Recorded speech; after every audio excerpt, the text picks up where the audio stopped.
తనను ప్రశ్నించిన వాళ్లపై సీఎం రేవంత్ పగబట్టినట్టు వ్యవహరిస్తున్నారని నిలదీసిన వారిపై కేసులు పెడుతున్నారని మండిపడ్డారు మాజీ మంత్రి హరీష్ రావు.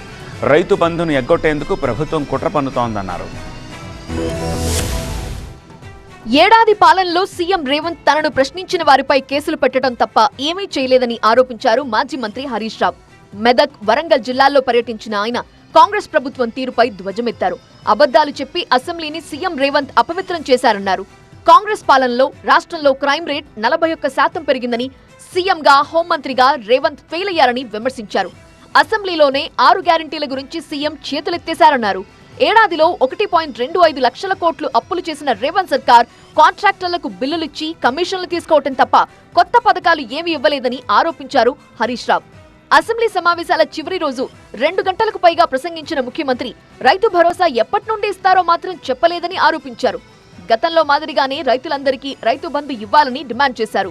2-3 గంటలు సుత్తి మాట్లాడిన రేవంత్ రెడ్డి 2 గంటల ఉపన్యాసంలో సారాంశం ఏదన్నా ఉందంటే ఎప్పుడు ఇస్తావో, ఎంత ఇస్తావో, ఏం చేస్తావో చెప్పిండా 2 గంటలు మాట్లాడితే. చర్చ ఏంది? రైతు భరోసా ఎంత ఇవ్వాలి, ఎన్ని ఎకరాలకు ఇవ్వాలని చర్చ పెట్టినాం. మొత్తం చర్చ అయిపోయిన తర్వాత సారాంశం ఏంది? రైతు బంధు ఎన్ని ఎకరాలకు ఇస్తావో చెప్పినవా, ఎంత ఇస్తావో చెప్పినవా, ఎప్పుడు ఇస్తావో చెప్పినవా? ఏమీ చెప్పలే.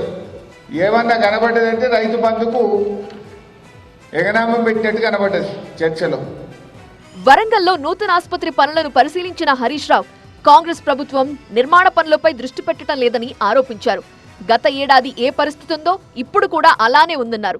పేదల వైద్యం పట్ల ప్రభుత్వం నిర్లక్ష్యంగా వ్యవహరిస్తోంది అన్నారు. అంతకుముందు నగరంలో దీక్ష చేస్తున్న సర్వశిక్ష అభియాన్ ఉద్యోగులకు హరీష్ రావు సంఘీభావం ప్రకటించారు. సర్వశిక్ష అభియాన్ ఉద్యోగుల సమస్యలను నిమిషాల్లో పరిష్కరిస్తానని చెప్పిన సీఎం ఇప్పుడు ఆ ఊసే ఎత్తటం లేదని ఆరోపించారు.